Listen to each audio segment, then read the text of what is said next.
안녕하세요. 오늘은 방울복랑금 선별법에 대한 이야기를 해볼까 합니다. 많은 분들이 이제 여름이 지나고 가을이 오면 하나 둘 구입을 하기 시작할 거라고 생각을 합니다. 뭐 유명한 사이트에서도 이 판매 순위 1위를 보면 금과 방울복랑금, 원종복랑금 이런 품종들이 아직까지는 인기를 끌고 있는데, 아무리 덥다 보니까 이 다육이에 대한 관심이 떨어지고 조금은 주춤해진 상태이긴 하지만, 가을이 오면 또다시 이제 왕성한 이 구입이 이루어질 거라고 생각을 합니다.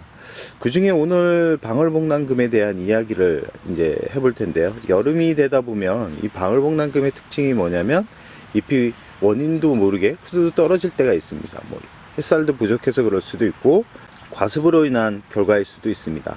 그러나 이 방울복랑금의 모양에 따라서 떨어짐이 많고 적고가 결정되기도 합니다.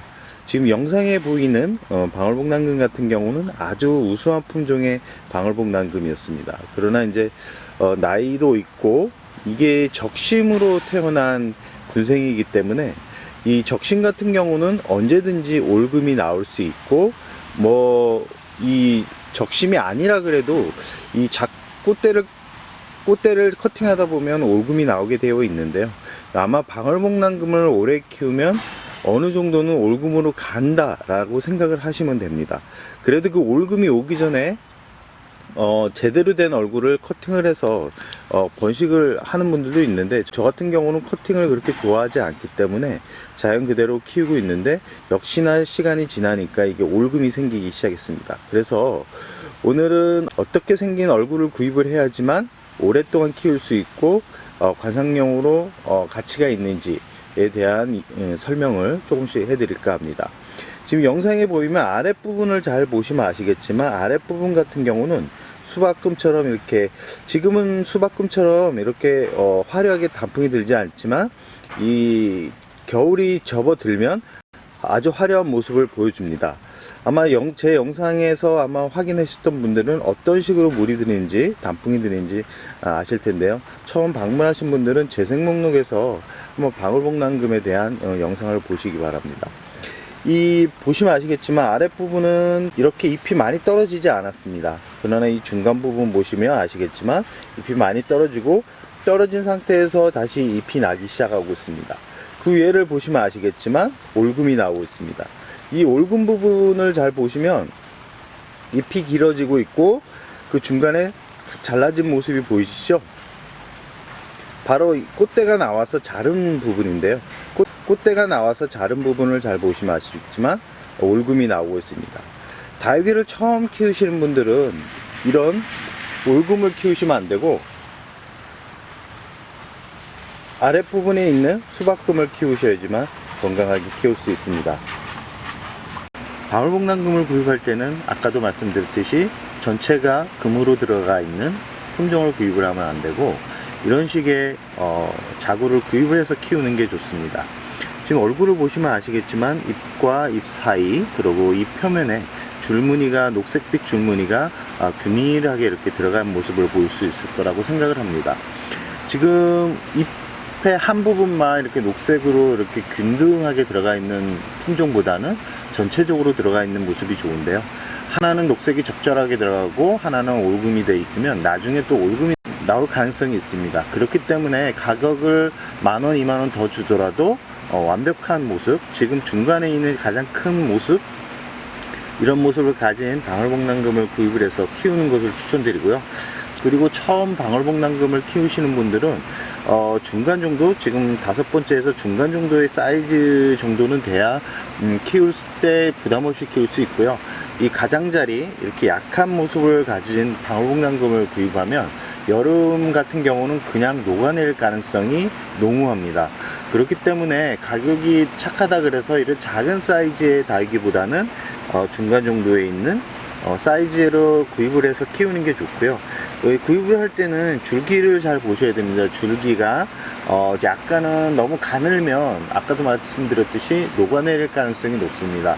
줄기가 어느 정도는 버티고 있어야 자구도 잘 나오고 녹아내릴 가능성이 줄어든다는 것을 참고하셨으면 좋겠습니다. 이 자구 같은 경우는 가격대가 그렇게 높지 않습니다.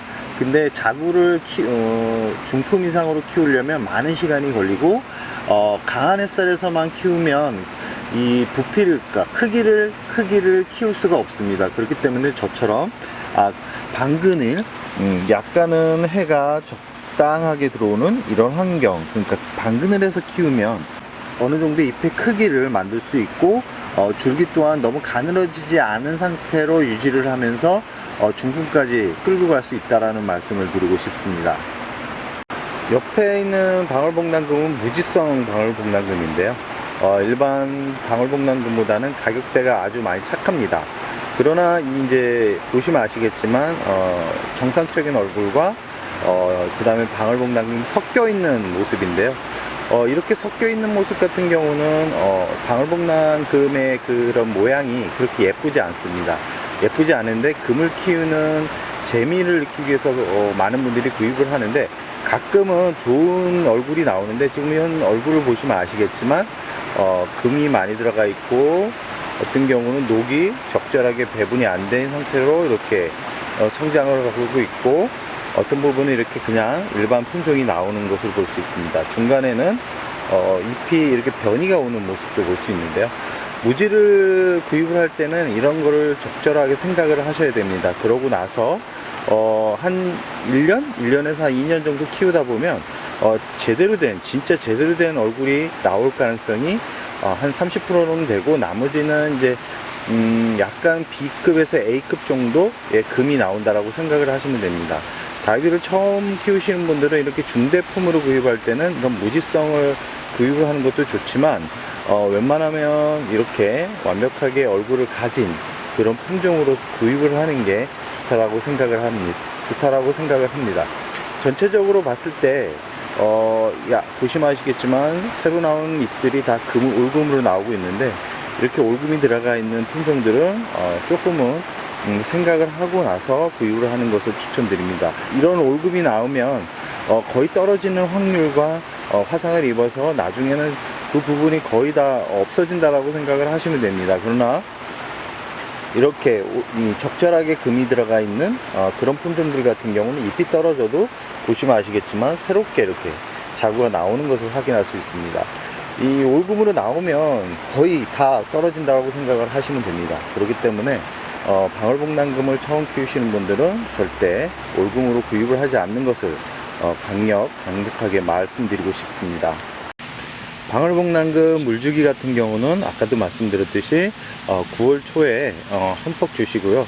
물을 워낙 좋아하는 품종이기 때문에 분갈이를 하고 나서 뿌리를 손을 댔다 그러면 9월 둘째 주 이후부터 저면관수로 충분히 주시기 바랍니다. 그리고 습도가 높아지면 곰팡이병이 올 가능성이 약간씩 있기 때문에 이렇게 좀 선선한 날을 잡아가지고 살균제를 한 번 정도 쳐준다 그러면 별 무리 없게 성장을 시킬 수 있다라고 생각을 합니다. 끝으로 방울복랑금은 절대 올금으로 구입을 하시면 안 됩니다. 올금은 이렇게 금빛이 강한 품종을 말하는 거고요.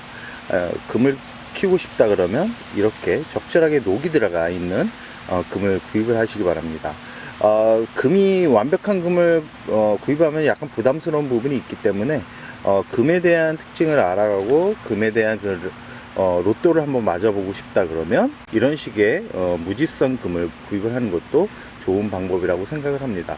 이 방울복랑금은 분갈이를 1년 단위로 꼭 해주셔야 됩니다. 너무 늦게 분갈이를 해줘 버리면 잎이 정말 무한대로 후드 떨어지는 그런 경험을 할 수 있기 때문에 꼭 1년을 넘지 않는 선에서 분갈이를 해주시기 바랍니다. 그럼 오늘의 영상 여기서 마무리할까 합니다.